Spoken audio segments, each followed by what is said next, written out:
Muy bien, pues lo que ustedes no saben es que yo estoy en Florida, no estoy en Nueva Orleans. Estamos en un tiempo de vacaciones con mi familia. Imagínense ustedes que de California nos transportamos a Nueva Orleans, pero Nueva Orleans ahora está en Florida y estamos en Sudamérica, en Centroamérica, en Canadá, en México, en Estados Unidos, en Europa, compartiendo este seminario. Así que goces, hermano, porque realmente son grandes, grandes cosas las que Dios está haciendo.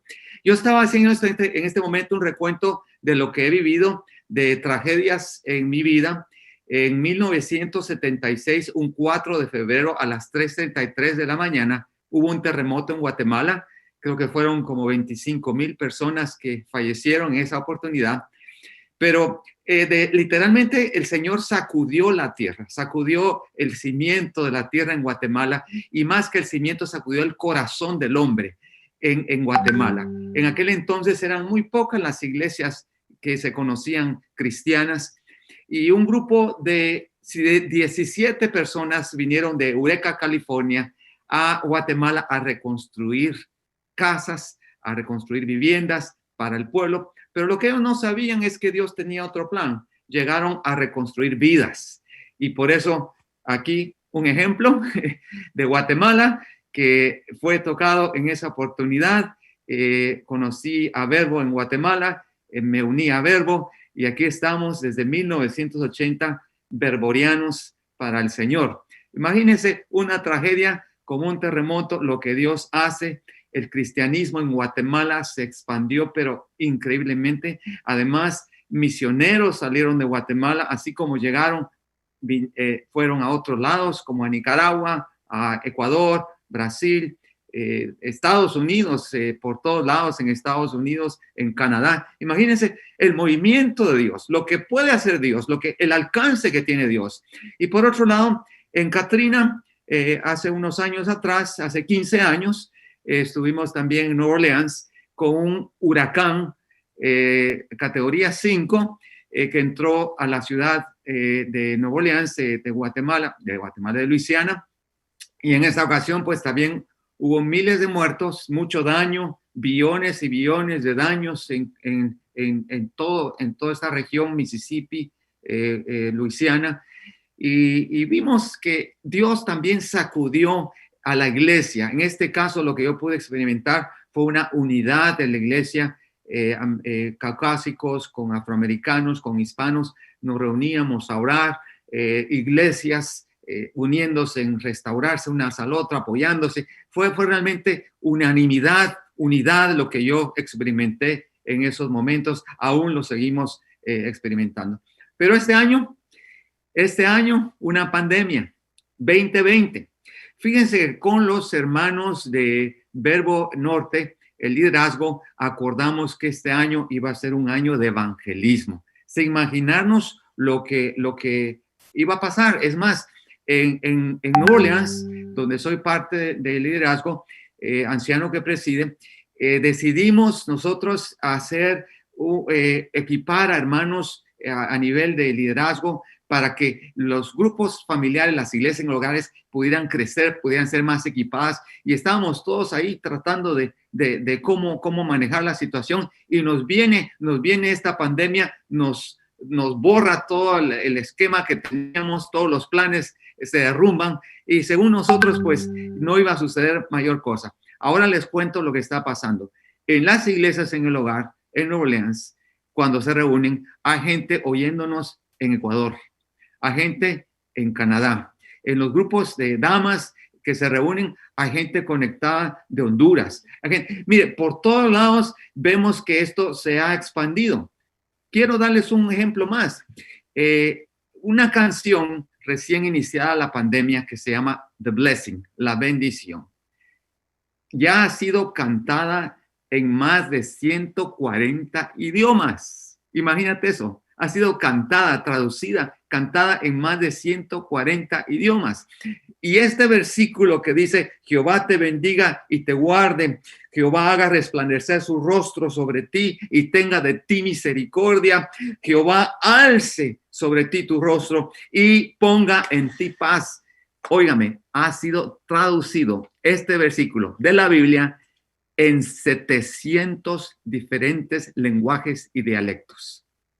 Mire, este es el ruá de Dios soplando a toda la tierra, porque Él lo puede hacer como nunca imaginamos. Ya no hay límites, no hay fronteras para llegar y llevar el evangelio. Sigue siendo el año del evangelismo como pensamos al inicio del año, pero no en nuestros términos, no en nuestras limitaciones, sino ahora el poder de Dios, el soplo de Dios de vida que llega a la humanidad en todo el mundo, a toda nación, a todo lenguaje, a todo grupo étnico que nunca imaginamos.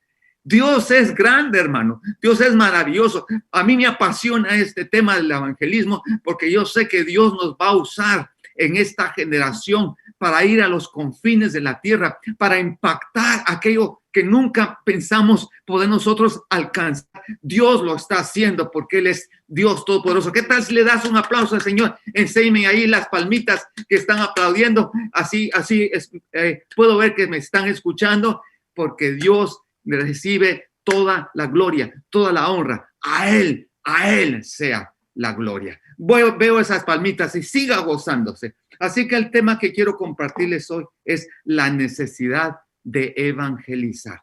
Cuando nosotros pensamos en el evangelismo, muchos de nosotros nos sentimos como angustiados, nos sentimos incompetentes, no sé qué decir, tengo miedo, me van a rechazar, muchas excusas, muchas formas en que nosotros tratamos de escaparnos. Pero escúchame, este día yo te voy a presentar 3 puntos que todos lo podemos hacer, todos lo vamos a lograr. Primero, reconocer nuestra asignación.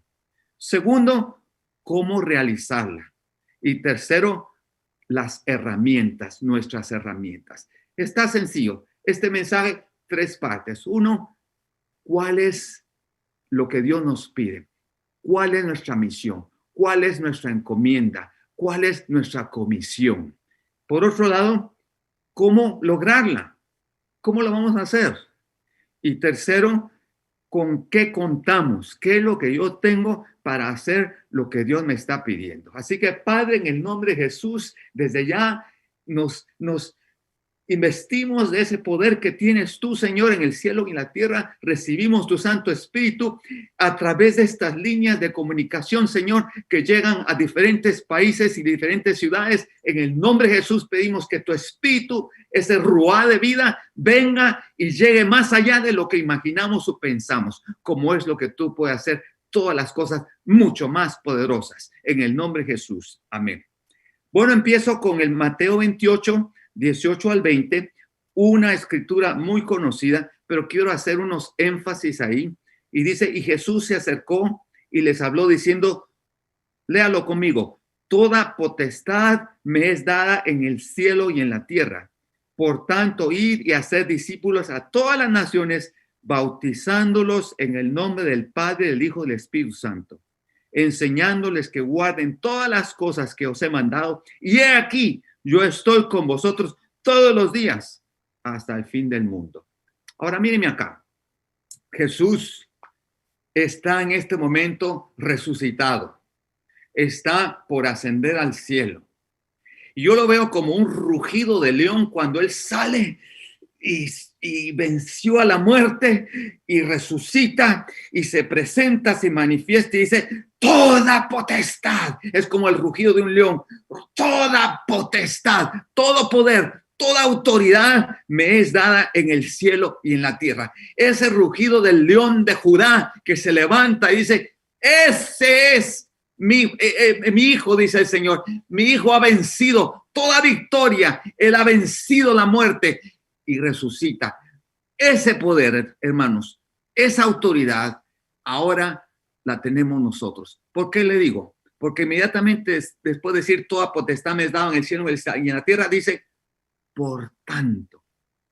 Subraya ese en su Biblia, ese por tanto en su Biblia, hermano. Por tanto es sumamente importante, porque quiere decir que el poder de Dios, la autoridad de Dios, está siendo investida en mi persona, y yo ya no voy como Luis Felipe, ya no voy como cualquier persona, sino tengo el sello de aprobación de Dios, tengo el poder del Espíritu Santo, tengo lo que Dios me ha dado a través de sus dones, a través de lo que Él ya logró en la cruz. Todo eso está en mí.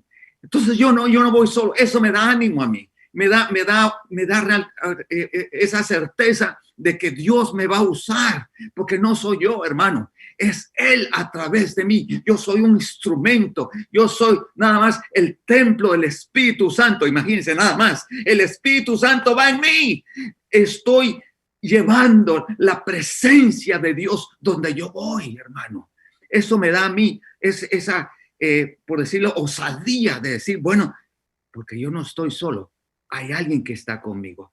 Por eso voy yo y digo, haced discípulos a todas las naciones. Les acabo de dar un ejemplo, hermano. Esta canción de la bendición llegando a países que ni sabemos ni los nombres, ni el nombre de las lenguas. Ya está traducida la canción, ya este versículo 700 veces, 700 diferentes idiomas, traducido este versículo. Cuando el Señor, tan poderoso que en un momento, un soplo, y Él da vida a toda su creación. Él lleva la palabra como nunca imaginamos. Si yo sigo creyendo, 2020 es un prototipo de ese evangelio, de ese evangelismo que va a llegar a todos los confines de la tierra. No vamos a tener límites, hermanos, porque Dios nos está dando esas almas poderosas que ni imaginamos. Gózate, hermano, porque Dios es maravilloso. Te digo entonces, tú en Jesucristo llevas su sello de autoridad. Potestad quiere decir autoridad. Segundo, llevas todo el poder, que quiere decir esos dones. El poder en el cielo y en la tierra se refiere a lo que atemos en el cielo, a lo que atemos en la tierra, a lo que desatemos en el cielo, a lo que desatemos en la tierra. A todo eso se refiere porque tenemos el Espíritu morando en nosotros. Ahora, ¿cuál es nuestro papel entonces como sacerdotes de Dios, como ministros de nuestro Dios? ¿Cuál es nuestro papel, hermano? ¿Haciendo qué? ¿Cómo lo vamos a hacer? Pues la respuesta está en Isaías 61, del 1 al 6.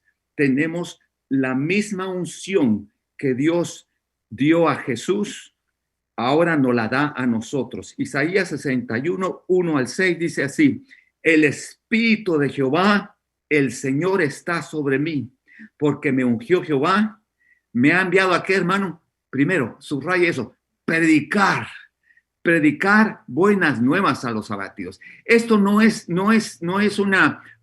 algo de pesadumbre, de malas noticias. Son buenas noticias que llevamos nosotros, buenas nuevas.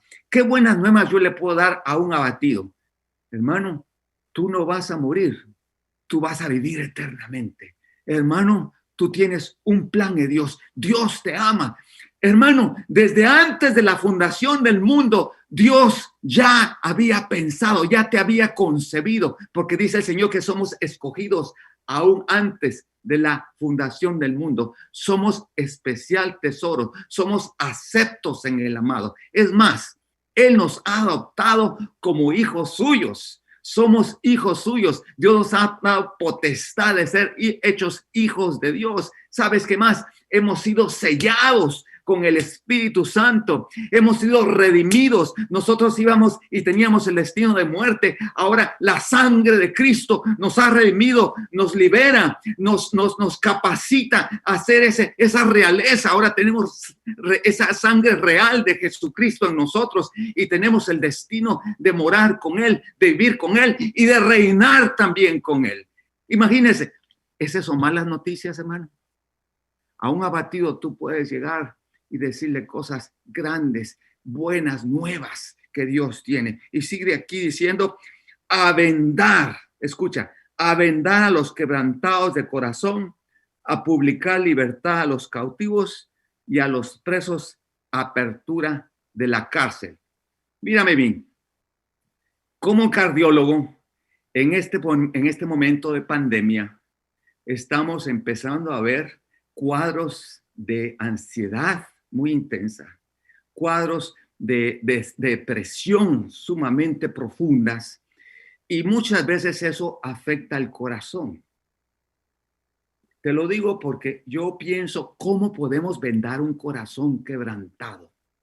Y te quiero decir que hay un síndrome médicamente documentado que se llama síndrome del corazón quebrantado o síndrome del corazón roto. Literalmente es un corazón que se ha roto, está débil, está dañado. Lo interesante es que cuando como cardiólogos hacemos una angiografía coronaria para ver si hay una obstrucción en las arterias del corazón, no encontramos ninguna patología, todo está muy bien, pero el músculo del corazón está dañado, no bombea como debe ser, está débil. Y puede ser hasta el momento en que esa intensidad de la ansiedad, de la desesperación, del dolor humano, como la pérdida de un ser querido, como un diagnóstico de cáncer, como una, por decirlo así, bancarrota económica, todo eso, el estrés puede llegar a hacer que esas arterias pequeñas en el corazón, en el músculo del corazón, se tapen, se constriñen a tal punto que literalmente tienes un infarto del corazón con arterias buenas, pero es esa tensión, esa liberación de catecolaminas que hacen esa vasoconstricción. Imagínese en este momento a Jesucristo. Jesucristo en el Getsemaní sudó como sangre, gotas de sangre. Era tanta la intensidad de nuestro Señor de saber que iba a ser en un momento en la historia del universo separado del Padre, porque se hizo pecado, se hizo maldito por ti y por mí. Literalmente puedo decirte que Jesús murió del síndrome del corazón roto. ¿Sabes por qué? Cuando el soldado le inserta la lanza en el costado a Jesucristo en esa cruz, sale agua y sangre. Y precisamente esa agua está dentro del pericardio, pero cuando tiene sangre quiere decir que ya se rompió el corazón. Literalmente nuestro Señor murió con un corazón roto por ti y por mí. Su angustia, su pesar de estar separado del Padre lo llevó a eso, pero no le importó, por amor a nosotros. Hermanos, hay gratitud en nuestro corazón porque Dios lo hizo por nosotros, dio lo mejor a su Hijo Jesucristo por nosotros. Ahora nosotros somos comisionados a vendar el corazón quebrantado. ¿Cómo se hace eso, hermano? Pues con amor, con dulzura. Sabes que todo esto proviene de Éxodo 14 y 15, cuando el pueblo de Dios va en el desierto y por 3 días no hay agua, y al final, cuando encuentran agua después de 3 días en el desierto, el agua está amarga, son aguas de Mara, no pueden beberla, no pueden tomarla, y su angustia se intensifica. Pero ¿saben qué hace? Agarra un árbol, el Señor le dice: Moisés, toma un árbol y échalo en las aguas, y las aguas se endulzan. ¿Qué quiere decir ese árbol? Ese árbol es el madero, esa es la cruz que endulza tu vida, que endulza esas aguas amargas, porque en el corazón tenemos amargura, pero en el espíritu hay gozo, hay paz, hay paciencia, hay amor. Eso lo trae el Espíritu Santo, Jesús morando en nosotros. Y ahí es donde tú puedes ver lo que dice el Señor: Jehová Rafa, el que sana. Él es tu sanador. Y llegan entonces a 70 palmeras, a 12 fuentes de agua, la ciudad de Elim, esa ciudad donde Dios nos quiere llevar para gozar su presencia. Maravilloso es el Señor, hermano. Eso Dios nos encomienda. Sigamos leyendo en el siguiente versículo de Isaías 61. Vamos a publicar libertad a los cautivos, a los presos apertura a la cárcel, a proclamar el año de la buena voluntad de Jehová y el día de venganza del Dios nuestro, a consolar a todos los enlutados, a ordenar que los afligidos de Sión se les dé gloria en lugar de ceniza, óleo de gozo en lugar de luto, manto de la alegría en lugar de espíritu angustiado, y serán llamados ¿qué? Árboles de justicia, plantío de Jehová para gloria suya. Reedificarán las ruinas antiguas, levantarán los asolamientos primeros, restaurarán ciudades arruinadas, los escombros, oiga, de muchas generaciones que vienen de maldición, van a ser restaurados. Extranjeros apacentarán vuestras ovejas y extraños serán vuestros labradores y vuestros viñadores. ¿Y vosotros qué? Seréis llamados, aquí está la conclusión, sacerdotes de Jehová, ministros de nuestro Dios seréis llamados. Comeréis las riquezas de las naciones y con su gloria seréis sublimes. Aquí está, hermano, nuestro papel como la misión que Dios nos da, nos identifica como sacerdotes de Jehová, como ministros de nuestro Dios. Ahora, ¿qué hace un sacerdote de Jehová? ¿Qué hace un ministro de Dios? Lo vemos en en 2 Corintios 5, porque Dios nos ha dado un ministerio, nos ha dado una forma de proceder. En 2 Corintios 5 vamos a leer unos versículos muy conocidos, pero donde nos presenta realmente la realidad que nosotros somos. De modo que si alguno está en Cristo, nueva criatura es. Las cosas viejas pasaron, he aquí, todas son hechas nuevas. Y todo esto proviene de Dios, quien nos reconcilió consigo mismo por Cristo y nos dio, oiga, subraya esto, nos dio el ministerio de la reconciliación. Todos los que hemos creído en Cristo somos ministros y nuestro ministerio se llama de reconciliación. Que Dios estaba en Cristo reconciliando consigo al mundo, no tomándoles en cuenta a los hombres sus pecados, y nos encargó, ¿qué cosa? A nosotros la palabra de la reconciliación. Así que somos ¿qué? Embajadores en nombre de Cristo. Como si Dios rogase por medio de nosotros, o rogamos en nombre de Cristo, reconciliados con Dios. Este es nuestro mensaje, hermano. Nuestro mensaje a nuestros compañeros de trabajo, a nuestros vecinos, a nuestros familiares, a toda la persona que podamos ver, aún casualmente, el mensaje es reconciliados con Dios, con un ruego, con apelar, con suplicar, reconcíliate. Al que no conoció pecado, que es Jesús, por nosotros Dios lo hizo pecado, para que nosotros fuésemos hechos justicia de Dios en él. Hermanos, tenemos una misión urgente en estos días donde la facilidad de comunicación es tan grande.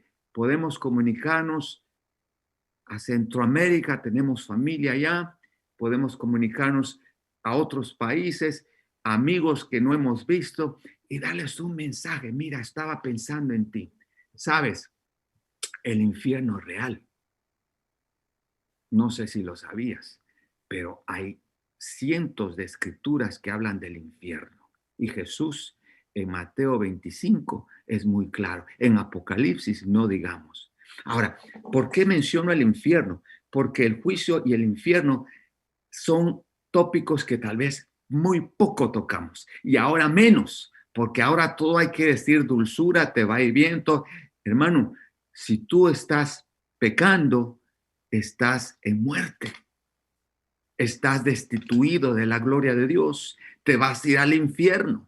Ahora, ¿por qué yo hablo del infierno? Porque el Señor, sabiendo las consecuencias, por amor a nosotros, envió a su Hijo a morir por nosotros, para que ya no tengas que sufrir el tormento del infierno, sino Él desea que nadie se pierda, sino que todos vengan al conocimiento del Hijo de Dios, a que todos sean salvos. Él no vino a condenar a nadie, sino a salvar lo que se había perdido. Su corazón sigue siendo el mismo. Entonces Él quiere rescatarte del infierno, del sufrimiento eterno, y quiere darte gloria, quiere darte vida eterna. Por eso Jesús está aquí, hermano. Por eso vino, por eso murió, por eso sufrió, por eso fue crucificado, pero también resucitó y está a la diestra del Padre intercediendo por nosotros, porque Él vive, hermano. Es que nosotros vivimos, y eso es la esperanza de gloria. Entonces a tu amigo, a tu compañero, a aquel que no veías por años, puedes decirle: he estado pensando en ti.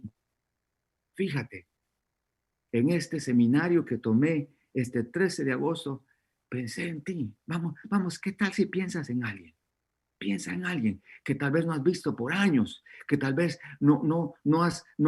Yo pensé en un doctor que se le acaba de morir su hijo de 42 años, con un nieto de 11 años. Qué dolor, hermano, qué dolor intenso de este doctor. Y yo le dije a Yanni, yo voy a sentarme con él y voy a ser osado y le voy a decir: mire, doctor, usted necesita a Cristo. Usted necesita oír esto. Hay un infierno, y si no recibimos a Cristo, vamos a vivir eternamente separados de Dios, y eso es un infierno, hermano. Eso es un infierno. Pero si usted recibe a Cristo, el Señor dice que es el que le va a dar la dádiva de vida eterna. Esas son buenas nuevas. ¿Se lo dirías tú a un amigo? ¿Se lo dirías tú a un familiar? Esa esperanza que tenemos en Cristo Jesús, hermano, tenemos palabra de vida, tenemos buenas nuevas que dar. Hazlo por amor a Dios, hazlo como alguien te habló, como alguien se atrevió a decirte que Dios te ama. Es tiempo, este es el año, hermano. Dios está haciendo los canales, facilitándonos por Zoom, por tanto medio de comunicación, para que lleguemos no hay límites, no hay fronteras. Todos estamos unidos, hermano. Es tan sencillo hacerlo. Y ahora el Señor nos pone en bandeja de oro esta oportunidad de transmisión para que nosotros hagamos esa labor. Amén. Sigamos adelante. Número 2, yo les acabo de decir nuestra misión, nuestra asignación. Y sabes, tú tienes el poder, tú tienes la autoridad de Jesucristo para hacerlo. No estás solo. Es más, al final de esa escritura dice: yo estaré con vosotros todos los días hasta el fin del mundo. Yo estoy contigo. Dilo conmigo: Dios está conmigo. Otra vez: Dios está conmigo. Dios está conmigo. Dios está conmigo, no estás solo. Donde vayas, lo que vas a decir, Dios te va a dar esa unción. El segundo punto, hermano, es cómo realizar esa asignación, cómo hacerlo. Pues te tengo varias formas de hacerlo, que son todas bíblicas, pero en general es una forma muy casual. Yo, entre más leo los evangelios y los hechos de los apóstoles, que en realidad son los hechos del Espíritu Santo, yo veo cuán sencillo era la situación. Imagínate una situación tan cotidiana en nuestros países latinoamericanos, de que hay un mendigo en la puerta de una iglesia levantando su mano pidiéndote una limosna. Una escena que todos hemos visto. Pues viene Pedro y Juan y van a entrar al templo de la Hermosa y ven a este mendigo, un cojo de nacimiento de más de 40 años, y le dice: míranos. Obviamente este cojo se queda viendo: bueno, hoy me van a dar una buena limosna, me van a dar algo bueno. No, hermano, yo no tengo plata ni oro, pero lo que tengo te doy. En el nombre de Jesucristo de Nazaret, levántate y anda. Inmediatamente estas articulaciones anquilosadas, esos ligamentos atróficos esos huesos debilitados se enderezan, el hombre salta, el hombre camina, el hombre canta, el hombre alaba de gratitud, entra al templo con ellos. El hombre que se quedaba en la puerta ahora entra danzando, alabando, cantando, glorificando a su Dios. Imagínate una escena, si yo me imagino, si todos pusiéramos atención a lo que vemos todos los días, pasamos por las mismas calles, pasamos por las mismas tiendas. Dios nos ha dado ojos, no hay plan B. Nosotros somos sus ojos, nosotros somos sus oídos, nosotros somos sus manos, nosotros somos sus pies, nosotros somos su boca. No hay plan B, hermano. Ya te lo digo, tú eres el ministro, tú eres el sacerdote, tú eres el que Dios va a usar como instrumento para que lleves su evangelio, para que lleves las buenas nuevas. Tú eres, no hay nadie más. Dios te escogió a ti. ¿Y por qué? Dios tiene a ti, en ti, situaciones que yo no alcanzaría. Yo tengo otras. Yo en un hospital, por ejemplo, en una ocasión, hay una señora bastante grave, ya de edad, y estaba examinándole, y de repente toda la familia estaba alrededor, porque le quedaba poco tiempo a la señora. Y yo le digo, familia, la señora está bastante delicada, podemos hacer una oración. Y mire, todos inclinaron sus rostros. Y yo empiezo a orar por la señora, y de repente oigo gotas cayendo en la cama. Eran tan pesadas esas gotas, eran lágrimas de una mujer que estaba enfrente de mí. Y levanto mi rostro y la veo, y estaba pero realmente compungida. Al final hicimos una pequeña conversación y él me dice, mire doctor, en la iglesia que usted va, ¿usted sabe si hay algún psiquiatra o algo? Yo tengo un problema muy grave. Sí, le dije, mira, yo sí hay un consejero, le dije, y tú puedes llegar tal día y ahí va a estar la persona. Resulta que llegó a la iglesia esa noche, pero no estaba mi hermano que daba la consejería. Entonces teníamos el curso alfa y le digo, la hermana que estaba en la puerta la recibe muy cariñosamente porque es una señora muy carismática y dice, pues sí, este hermano no está aquí, pero mire, pase adelante, aquí tenemos una cena, aquí puede comer. Y ella se quedó y escuchó la plática de Alfa. Mira, esta muchacha cambió su horario, no almorzaba porque quería llegar en la noche a estas clases de Alfa. Al poco tiempo, firme en el Señor. En Alfa conoció a su esposo. Hoy están casados, gozando de una linda familia, sirviendo. Ellos son anfitriones de una iglesia en el hogar, pero excelentes anfitriones, excelentes anfitriones. Miren lo que puede hacer Dios con una oración. Yo nunca me imaginé que iba a haber salvación, que iba a haber un matrimonio, que iba a haber una familia. No, pero lo que esté a tu alcance, lo que tú puedas ver, hazlo, hermano. Cuando dice Pedro y Juan, no tenemos lo que tú me pides. No tengo oro, no tengo plata, pero lo que tengo te doy. Mi pregunta para ti esta noche es, ¿qué es lo que tú tienes? Porque tú tienes dones, tú tienes oídos, tú tienes una lengua, tú tienes mucho que dar, tienes brazos para abrazar, tienes un corazón que siente empatía por el dolor ajeno. Tienes mucho que Dios te ha dado. No digamos los dones que Dios te ha dado. Claro, tienes conocimiento, tienes palabra de sabiduría, tienes servicio, tienes tantos dones que Dios te da. Hermanos, es el tiempo de usarlo. Es el tiempo que donde estés, en un elevador, en una tienda, en tu trabajo, con tus compañeros, tú tienes que mandar ese mensaje y decir, no tengo esto, yo quisiera, pero lo que tengo misericordia, tengo amor por ti, quiero darte unas palabras de afirmación. Eso es valioso en el reino de Dios. Amén. Sigamos. Vemos ahora otra escena. Cuando Jesús llega a Samaria y habla con la samaritana, le da una palabra de ciencia que hace toda la diferencia. Tuvieron una conversación muy profunda, pero un momento le dice, bueno, mujer, llama a tu marido. Pues no tengo marido. Bien has dicho. 5 maridos has tenido y el que está contigo no es tu marido. La mujer se queda sorprendidísima con una palabra de ciencia.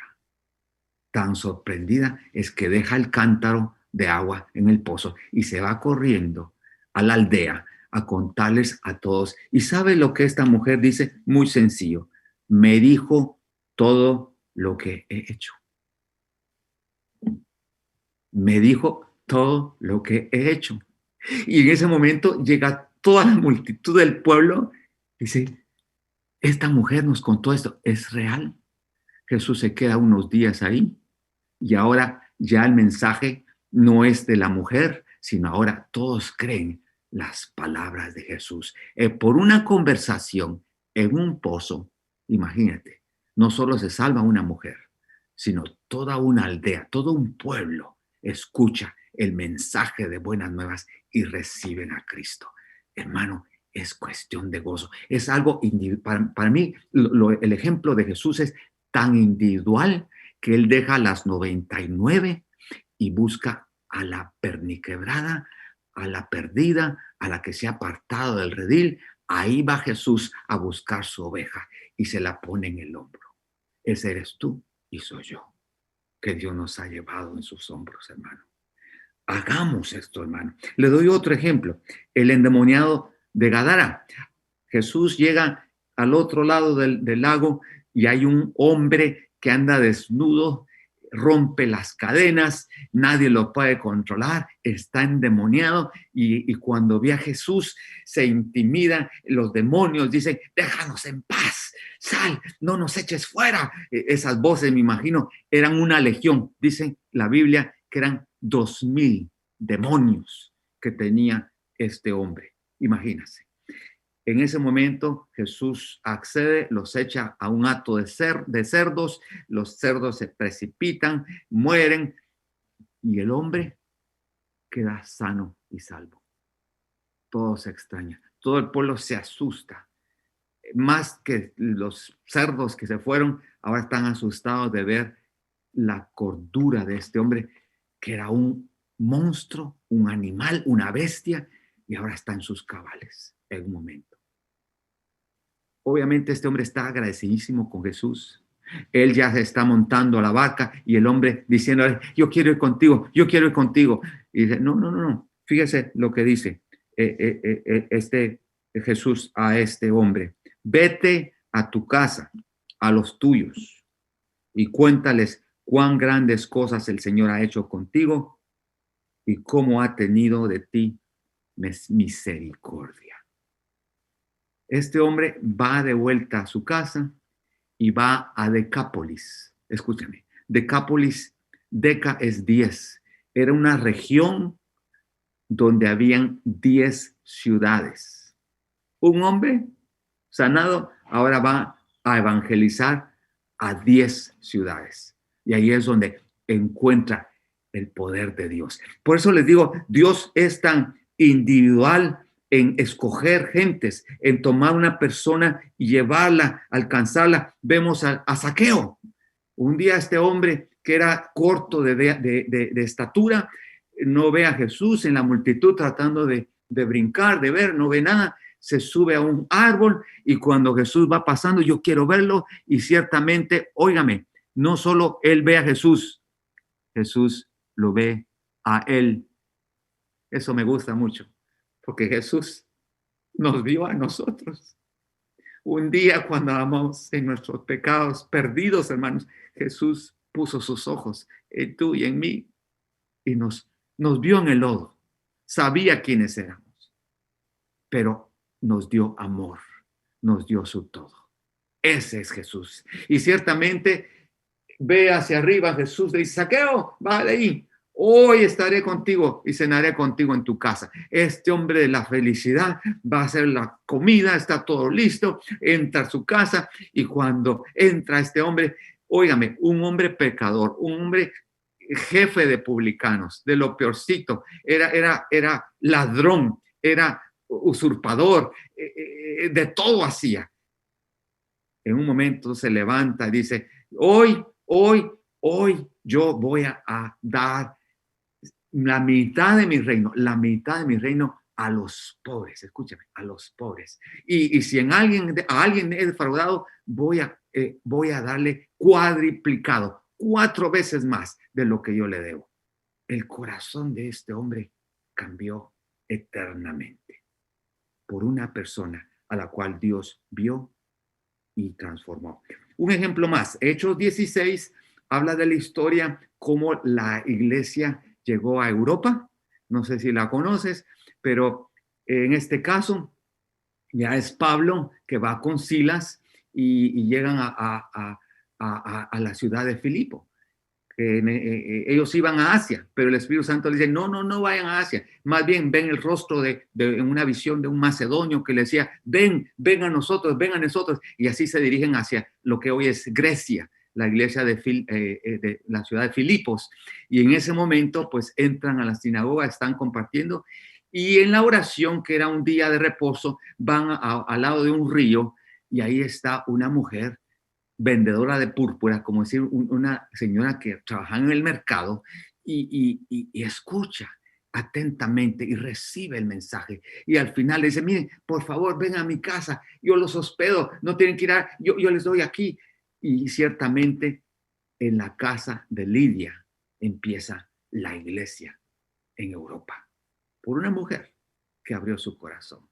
La historia es tremenda porque en ese momento van caminando Pablo y Silas, una mujer que tiene el espíritu de adivinación, les empieza a decir, estos son hijos del Dios Altísimo que vienen anunciando las buenas de salvación. Y todos los días repetía lo mismo hasta que Pablo se cansa, se da la vuelta y le dice, en el nombre de Jesús, fuera.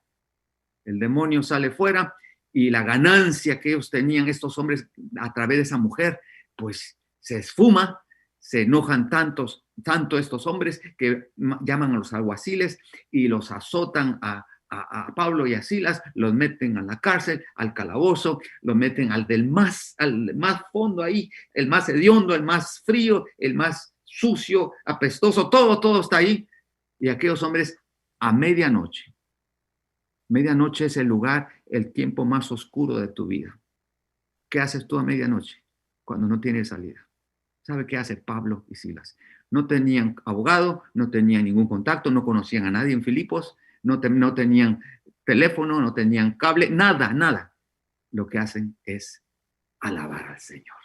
Se pusieron a orar y alabar cánticos al Señor. Los presos los oían y de repente viene un terremoto, sacude el cimiento de la cárcel, las puertas se abren, las cadenas se caen, de todos son sueltas y el carcelero al ver esto está por matarse con la espada y Pablo dice, no, aquí estamos todos.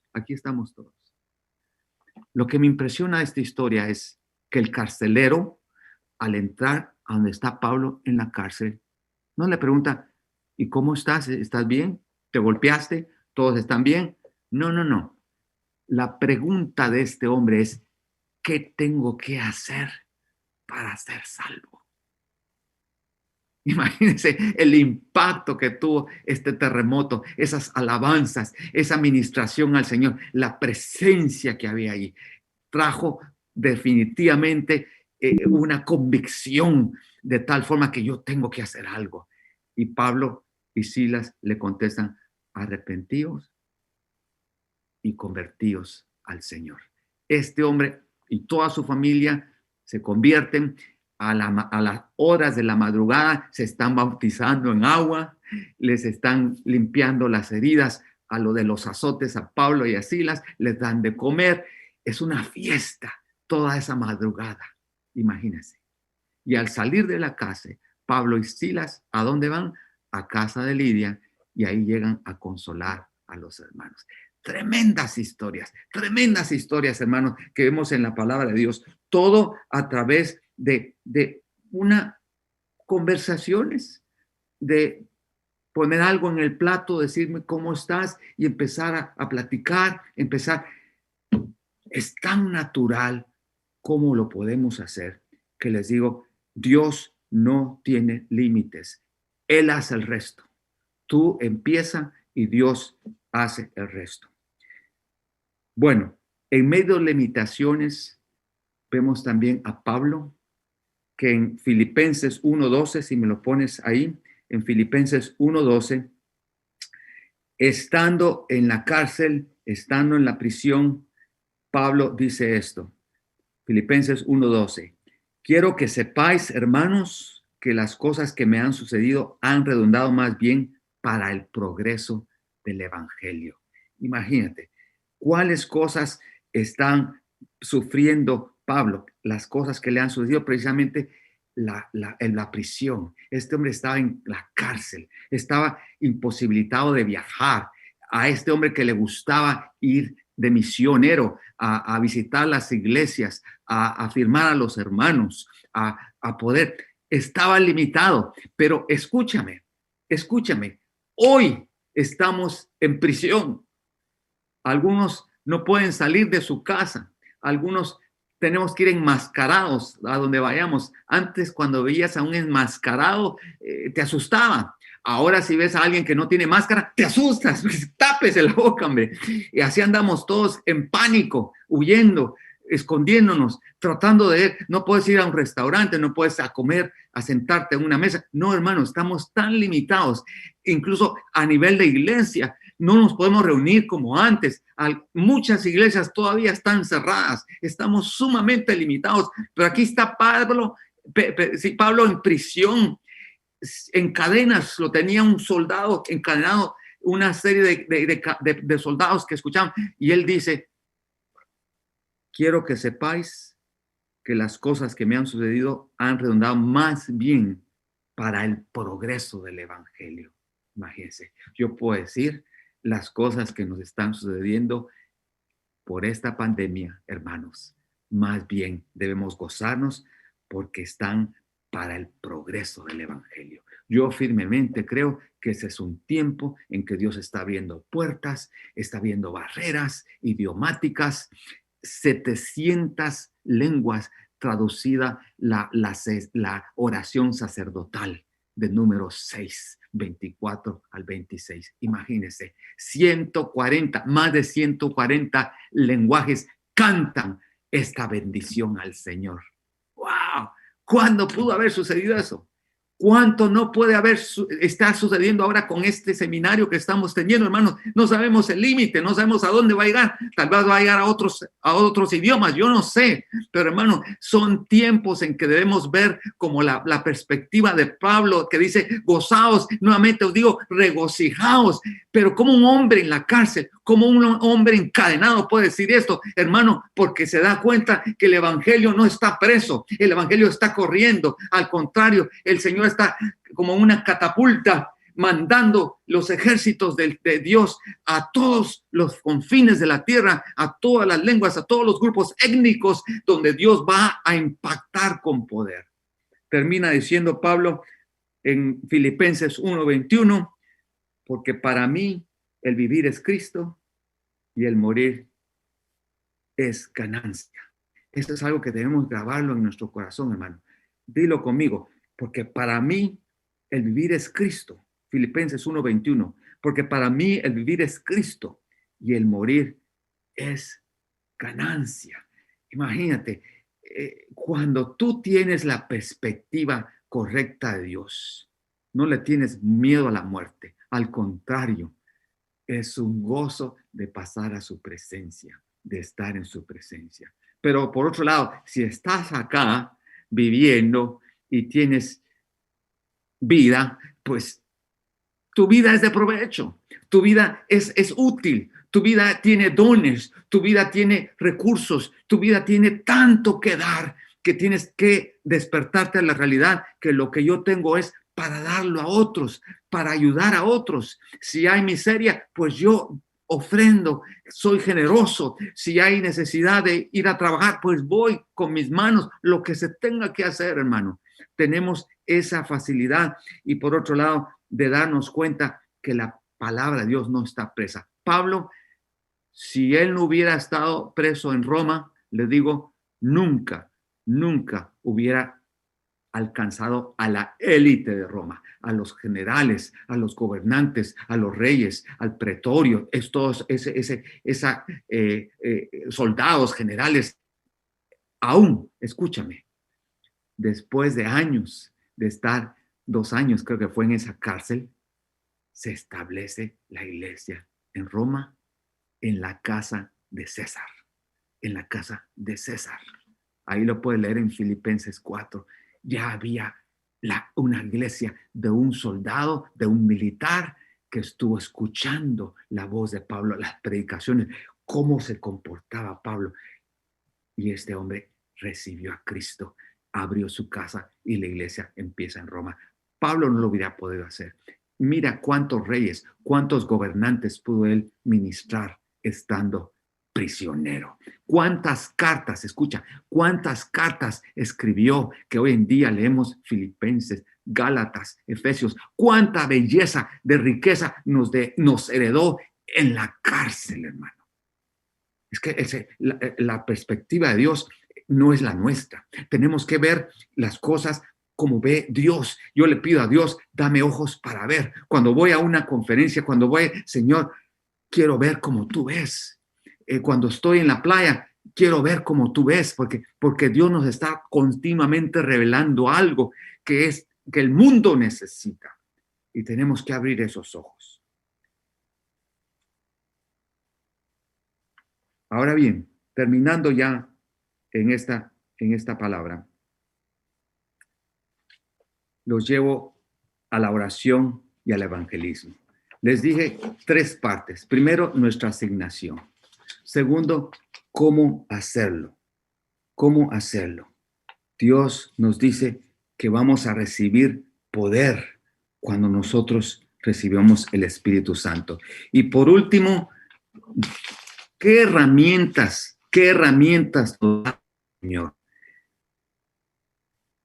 Cuando recién venido a esta ciudad, estábamos en un edificio pequeño, alquilado, limitados, pero hicimos algo. Con un grupo de hermanos, todas las mañanas, a las 6 de la mañana, llegábamos a ese edificio a orar, a alabar al Señor. A orar y alabar al Señor. Lo hicimos por más de 1 año y pico. Todos los días, de 6 a 7 de la mañana. Mi esposa y yo íbamos. Otros hermanos llevaban sus esposas. Ahí estábamos. La importancia de alabar para el evangelismo es clave, hermano. En ese tiempo también una iglesia tuvo la idea de poner un café en medio de lo peor de Nueva Orleans, que es el barrio francés, donde está la decadencia más grande, donde hay bares, donde no puedo decir prostíbulos, pero todo tipo de degradación humana hay ahí. Todo tipo, hechicerías, borracheras, todo. Este pastor puso un café que se llama Café Joel y abrió a las iglesias. ¿Quién quería participar? Nosotros participamos. Escuchen, llegábamos a medianoche al barrio francés, a la calle Bourbon, que es la peor calle que hay ahí, de más depredación que usted se imagine. Y estábamos en el segundo piso, subíamos y llegaba el equipo de alabanza y empezábamos a alabar ahí arriba en español. Mucha gente ni nos entendía, pero después de estar 1 hora alabando al Señor, un grupo de nosotros salía a las calles y el otro grupo seguía alabando. Algunos llevaban unos sanguchitos y salíamos por las calles a ministrar a personas, vagabundos y todo. Algunos los convencíamos de que les dábamos un cafecito y subían y les hablábamos de la palabra de Dios. Me recuerdo una muchacha como de 15 años, que fue que se escapó de su casa. Alguien la capturó y la pudimos llevar al café y se le ministró. Y en esa misma noche, esa misma madrugada, casi a las 2 de la mañana, estábamos hablando con sus padres y diciéndole, encontramos a su hija. Ella era como de otro estado en Estados Unidos. Ella está bien, la vamos a enviar de vuelta a su casa. Ella accede y hablaron. Mire, restauramos una muchacha, una vida que pudo haber sido prostituta, no sé qué podía haber sido, pero Dios es bueno. El punto es, hermano, es una estrategia que tenemos en nuestras manos de poder alabar, de poder adorar al Señor, y también de acción, a la vez que estamos nosotros en alabanza. Me recuerdo, estábamos frente al lago Pontchartrain en Nueva Orleans, en alabanza. Llevamos un grupo de hombres. A las 6:30 de la mañana estábamos cantándole al Señor y pasa un hombre y se nos queda viendo así, un hombre afroamericano. Obviamente no entendía nada de español y se quedó como congelado. Y luego siguió su camino, pero al regreso nosotros seguíamos orando, intercediendo, y otra vez se queda así congelado, viendo qué está pasando, y estaba como inquieto. Pues terminamos la reunión después de 1 hora y yo ya me iba al carro y me dice, por favor, escúcheme, yo quiero que ustedes me bendigan. Miren, nos pusimos a orar a este hombre afroamericano. Llegó a la iglesia. Él estuvo participando con nosotros a través de una adoración pública. Un ejemplo más. Estábamos en la iglesia, ahora ya en el edificio nuevo, estamos detrás de una funeraria. Y en una ocasión, un domingo, según cuenta esta mujer, porque le preguntamos cómo usted llegó a la iglesia, y resulta que en medio de la alabanza, cuando la gente está entrando, pues se abren las puertas, y obviamente al abrir las puertas de enfrente, el sonido de la alabanza sale y se oye la música, y ella dice, pues un día que estaba trabajando en la funeraria, ella es una de las trabajadoras de la funeraria, oí la alabanza y dije, yo tengo que ir ahí. Y así llegó a la iglesia y es miembro hoy. María se llama, miembro hoy de nuestra iglesia. Imagínense el poder que tenemos en levantar como Pablo y Silas, esa adoración, esa alabanza al Señor, y que se haga manifiesto el poder de Dios.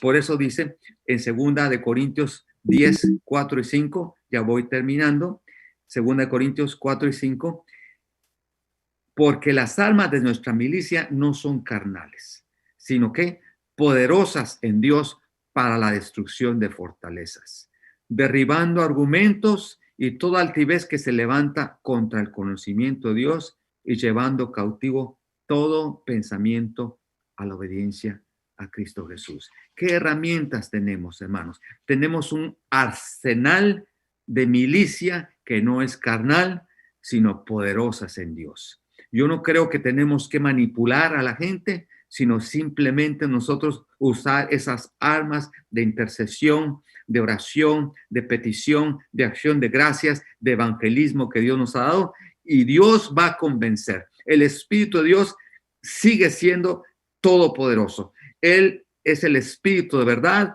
Él es el que puede atraer, el Padre es el que puede escoger al que quiere escoger. Nosotros únicamente somos sus instrumentos. Nosotros somos instrumentos de alabanza, somos instrumentos de adoración y somos instrumentos de proclamación, pero Dios va a hacer la obra. Dice Jeremías 23, 18, 22, porque ¿quién estuvo en el secreto de Jehová y vio y oyó su palabra? ¿Quién estuvo atento a su palabra y la oyó? Hermanos, como los profetas, Jeremías, que pasaban horas en la palabra de Dios, recibían revelación de Dios a través de esa palabra. Meditando en la escritura, podían oír la voz de Dios y podían reaccionar. Y por eso esa escritura en Jeremías 23, 22 dice, pero si ellos hubieran estado en mi secreto, ese secreto es el tiempo a solas que tú tienes con el Señor, habrían hecho oír mis palabras a mi pueblo y lo habrían hecho volver de su mal camino y de la maldad de sus obras.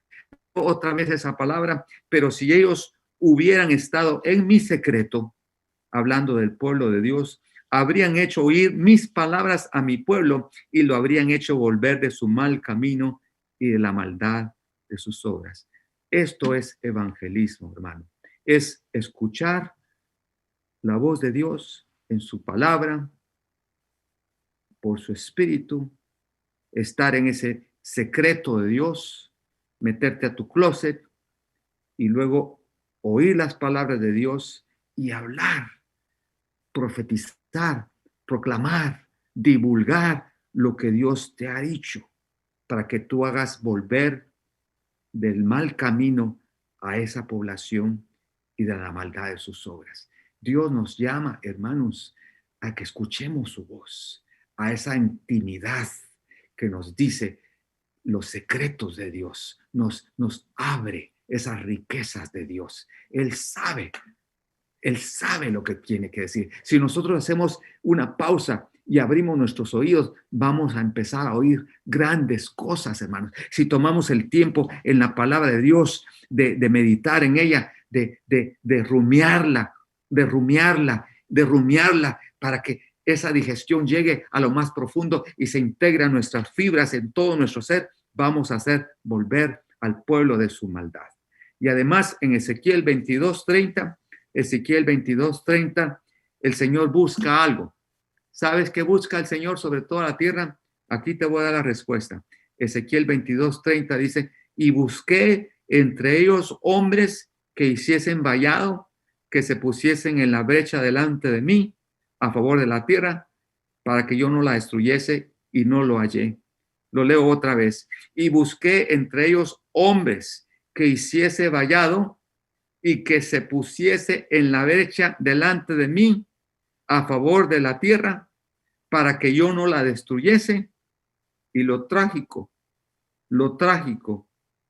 es cuando Dios dice, y no lo hallé, no hay tal hombre. Pero hermano, yo anhelo, deseo con esta prédica, con este mensaje, que si haya alguien que se ponga en la brecha, que si haya alguien que haga vallado y que interceda a favor de la tierra, a favor de tu ciudad, a favor de tu vecindario, para que no venga destrucción, sino que venga vida eterna. Hermano, tú eres el llamado. Tú eres el que busca a Dios que se ponga en esa brecha, que haga vallado para que la tierra sea sanada, hermano, para que tu familia reciba bendición. Los dejo con esta historia de Rafa Pantoja, un hombre que amamos mucho. Hace años estuvo con nosotros en Nueva Orleans, nos dio un seminario, pero escúchame, lo que nos ponía a hacer Rafa Pantoja es un círculo de oración, un círculo de oración, pero nos poníamos así de las manos, agarrados unos con otros, pero dándonos la espalda. El círculo, en lugar de vernos hacia adentro, todos veíamos hacia afuera. Y la forma de Rafa presentarnos esta era no solo cubrirnos la espalda, sino hacer precisamente ese vallado, cerrar esa brecha de intercesión, y nos poníamos a los cuatro vientos así viendo hacia afuera, clamando al Señor por su misericordia, por su presencia, por su salvación. Orábamos en esa forma, un círculo que iba hacia afuera, un círculo que alcanzaba, y nos protegíamos también. Hacíamos ese vallado por nosotros mismos, clamando al Señor por su salvación. Así que, en conclusión, hermano, en conclusión, tenemos un llamado, un mensaje muy claro de Dios: ir y hacer discípulos, recordando que toda potestad le ha sido dado a Jesucristo en el cielo y en la tierra. Nosotros tenemos esa autoridad, tenemos esa unción, tenemos el sello de su autoridad. Amén. Y luego nos da también el Señor la forma de hacerlo. Es tan casual. Tú lo puedes hacer, tú lo puedes hacer. Cada uno lo podemos hacer. Y por otro lado, Dios nos da las herramientas. a través de esa alabanza, a través de esa palabra profética, a través de su voz. Dios va a hablar, hermano. Tú eres un instrumento, Dios, a través de los dones que Dios te ha dado, como en el caso de Jesús, una palabra de ciencia transformó totalmente no solo a la samaritana, sino a toda la aldea. Creyeron, todos creyeron a través de una palabra de ciencia. A mí me emocionan estas cosas. Y termino haciendo un llamado para cada uno de nosotros. Tú me dirás, Luis Felipe, sí me gustó tu exposición, pero aún siento miedo. Aún no sé qué voy a decir. Me siento como que no estoy tan capacitado. Hermano, si un endemoniado que Jesús rescató, que Jesús liberó, pudo ir y predicar el evangelio a 10 ciudades de Decápolis, ¿qué de ti y qué de mí? Dios no tiene límites. Lo único, Él desea que tú seas su instrumento. Y termino con esta palabra de Hechos 4, 29, 33, porque aquí vemos hombres comunes como tú y yo, temblando como tú y yo, amedrentados como tú y yo, pero pidiéndole a Dios algo. Algo le vamos a pedir esta noche. Quiero que tú y yo lo pidamos. Hechos 4, si lo podemos poner ahí, Hechos 4, 29 en adelante, dice así: ahora, Señor, mira sus amenazas. Obviamente estos hombres estaban temblando porque los metieron a la cárcel, ya están por matar a otro y encarcelar a otro. Hay amenazas. Y dice: concede a tus siervos que con todo de nuevo hablen tu palabra. Hechos 4, 29, 33. Escucha, la petición de estos hombres que están sufriendo amenazas, ¿qué es? ¿Qué es? Ellos no piden riquezas, ellos no piden más Biblias, ellos no piden que les venga más gente a ayudar. No, no, ellos piden de nuevo, es esa capacitación para fluir, para declarar de nuevo, que todo de nuevo hablen tu palabra, mientras extiendes tu mano para que sean sanidades y señales y prodigios mediante el nombre de tu santo Hijo Jesús. Oiga, cuando hubieron orado, el lugar que estaba congregado tembló y todos fueron llenos del Espíritu Santo. ¿Y qué había? Hablaban con de nuevo la palabra de Dios. Si algo le podemos pedir esta noche al Señor, hermano, es que nos dé ese denuedo que estos discípulos de Jesucristo tenían y pidieron. Lo que pidieron fue porque querían más, querían ese denuedo, como dice aquí, para hablar su palabra, todo de nuevo para hablar tu palabra. El Señor se agradó de su petición, se agradó de lo que pedían.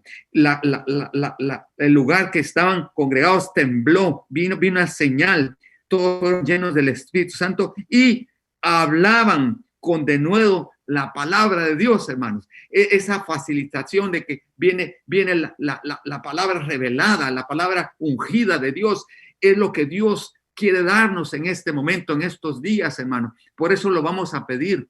Y en Hechos 4:13, Hechos 4:13, este es el último versículo que tengo, Hechos 4:13, nos da la razón. Hechos 4:13 dice: entonces, viendo el denuedo de Pedro y de Juan, y sabiendo que eran hombres sin letras y del vulgo, se maravillaban y le reconocían que habían estado con Jesús. No se necesita ser un teólogo, no se necesita ser un doctor en la palabra, sino aquí hombres como tú y yo, como tú y yo, sabiendo que eran hombres sin letras y del vulgo, se maravillaban de qué? Del denuedo de Pedro y de Juan. Pero ¿qué era lo importante? ¿Cómo adquirieron ese denuedo? Reconocían que habían estado con Jesús. El mayor halago que puede darte una persona es decir, yo veo a Jesús en ti. Yo veo a Jesús en ti. Ese es el mayor halago que te pueden dar, porque has estado en su presencia. Si algo nos dejó el Señor, fue la comunión del Espíritu Santo.